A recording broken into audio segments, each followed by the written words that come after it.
So welcome back to Outdoors with the Morgans. We're going to start this video off in a very random way.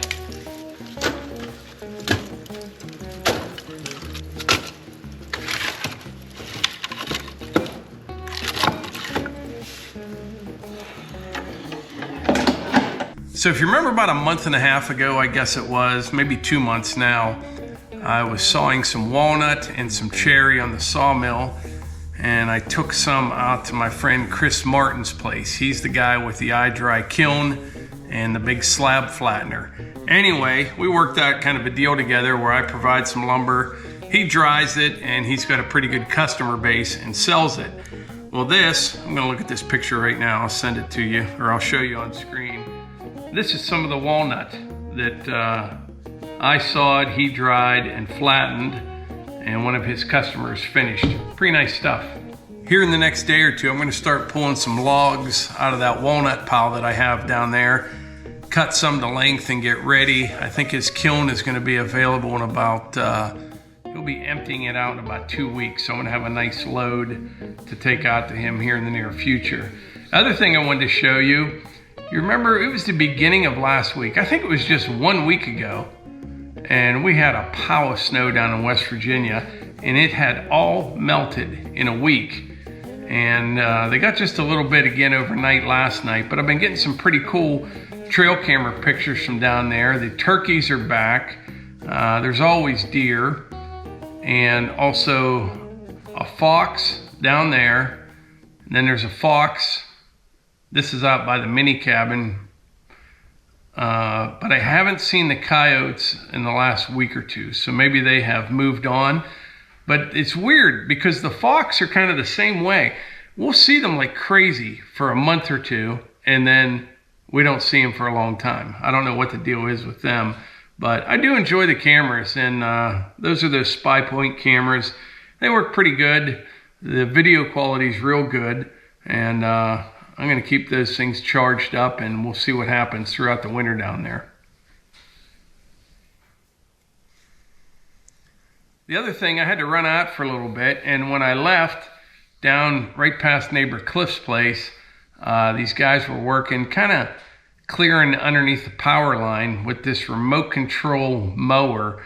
I guess it kind of has like a forestry head on it, because they're cutting some pretty big stuff. As far as how productive it is, I don't think it was in the right place for that machine. They were, trying to chew up some pretty big stuff.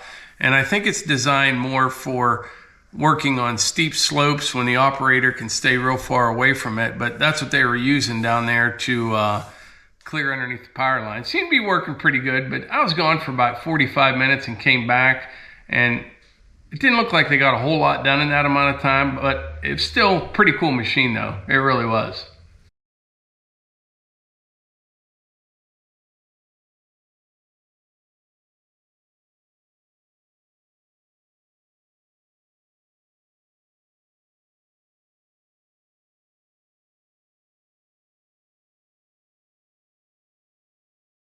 But anyway, right now I'm gonna head down to the Woodyard. We'll get into something down there. All right, we're down here at the Woodyard. I just dumped a bucket of firewood in the Rex 600. Some maple, cherry, a little bit of red oak. Now I got some real big white oak. I'm gonna just set in here with the excavator. We'll see how the Rex does with this stuff. White oak's pretty difficult to split sometimes because it can get, it's kind of stringy, you know what I mean? But once we split this wood up, we're going to talk about the little building I'm going to build over by the fuel tank, and how I'm going to kind of change up my whole, not entirely, but I'm going to change up my firewood a little bit, how I do things. It's going to cost a little bit more to do it this way, but I'll just have to charge more because it'll be better. But we got back, last night, if you saw the last video, we went out to Phillipsburg, Pennsylvania, and we got the new Diamondback bed cover for the Super Duty. Really, really nice. I like it a lot. And then we went and had dinner with Tyler, Hannah, and Bo. And we came home. It's about a, I don't know, 3 hours, maybe a 3-hour drive out there to Diamondback's headquarters there. It was about 2.5. Yeah, that's right, 3 hours. And it's about another half hour to get to Hannah and Tyler's. The new Excavator here, by the way, it's really nice. It feels pretty much the same as the Dash 4. I don't know. I like it a lot. I don't see a lot of difference, but all I've really done with it so far is move logs around, loading up the wrecks here. Haven't used it much yet, but it feels, you know, the controls react the same as the Dash 4. I do think it may swing a little faster. I'll be anxious to see how it digs. But all the other upgrades are super nice, like the bigger cab, much better visibility out the front. One thing that they changed, and man, they really needed to change this. Now I'm going to throw this bar up and show you. So the screen is much different, much nicer, and offers a lot more. But in the Dash 4, what would happen, put this down to activate everything, your thumb wouldn't work. Like this one does not work right now. On the Dash 4, I had to push a couple buttons in the screen to activate the thumb. You know, you could just hop out for a second, flip this up, didn't matter. You would have to come back to the screen. With the Dash 5, all you do is push this button, your hand's on the joystick anyway, and your thumb is active. That is, that's a big deal. It really is. Makes a world of difference.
right, got a nice jag of wood split there. I need to raise the conveyor up a bit more before I split again. But I want to mention something about this Rex. I mentioned before, these machines are made in Australia by Whitland's Engineering, but they're sold here in the States by Carta Equipment. Now, Carta Equipment, they are looking for some dealers across the country. I think they have one set up in California, I'm not sure, and South Carolina, and maybe Connecticut. So if you have a business, or if you're looking to get into business, you may be able to work something out with them to be a dealer for these and a bunch of other equipment as well. But I don't know much about it. There will be a link in the description to Carta Equipment. You'd have to contact them and see if you can work something out. I just wanted to pass that along.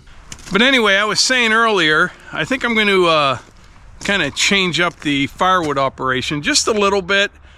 It's going to be more work, but we're just going to charge more, which I think we can because we have a good product and we sell out every year anyway. So I think it's time for a bit of a price increase, which I will need because there's going to be some additional labor. I said I'm going to build a shed over top of the fuel tank and maybe a parking spot for the excavator and skid loader. I'm also thinking make it quite a bit bigger up this way and make like another wood shed, you know? The one that I have, it holds about 9 cords. I'd like to have something that holds about 12 or 15, so it would have to be a little bit deeper, maybe a little bit taller, and just a little bit longer. But what I'm thinking is this: we use the IBC totes and they work great, and the wood dries, but it does get rained on and snowed on, and I think it would be better just to stack a bunch of wood in the woodshed. We're still going to use the IBC totes, don't get me wrong, but say you've got 15 cord in the woodshed, and even to deliver bulk firewood, that time of year I could bring the conveyor over here for the Wolfe Ridge, pull it right up by the woodshed, and then load from that right into the dump trailer. But by then we'll have a dump truck, and I think that would work good. So you're kind of loading by hand, but you got the hopper to the conveyor right there by the stack of wood. I think you could toss a cord of wood in there in no time at all, and the wood is just going to be better. You know what I mean? Better than when it sits out in the weather. A lot of people always say, oh, that wood's wet. Yeah, if it rains on it or snows on it, the surface of the wood and in just a little bit is going to get wet. But the wood is still seasoned firewood. In other words, if you put it under roof or inside a building right before you use it, matter of a day or two, it's going to be plenty dry, right back where it was. But rain and snow moisture is a lot different than moisture in the cells of the wood. That's what takes the time to dry. You know what I mean? So that's what I'm thinking. And the fuel tank is probably not going to be right in the center of the building, maybe off to one side, just with a little lean-to over top of it. And when I say building, it's not going to be anything elaborate. It's going to be like the woodshed, just bigger. We'll buy some 6x6 treated posts, and then everything else we'll make out of white pine from West Virginia. Using the LT50 sawmill, we could saw enough lumber out for this in literally a day. I mean, that thing's so fast, and wouldn't take long to put it up. But anyway, I'm going to sleep on that idea tonight, but I think that may work out pretty good. Like I said, you're kind of loading a cord of wood by hand, but all you're doing is pulling it off a stack right into the hopper of the conveyor, and I don't think it'd take long at all. But right now, we need to hop in the tractor and run down to the neighbor's place.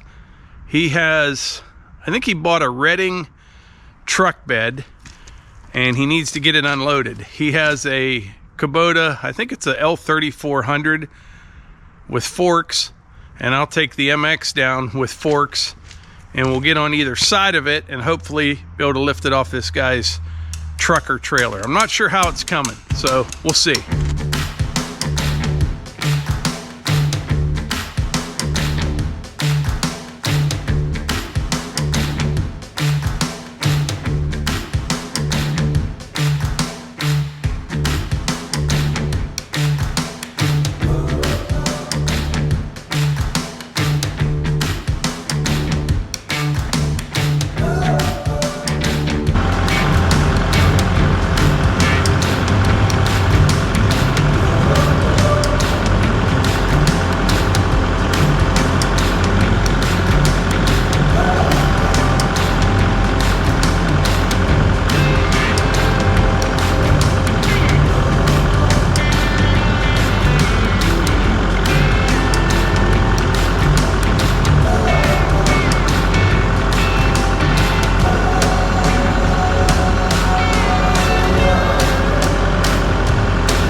afraid that sun gun starts going, it's going to take you over.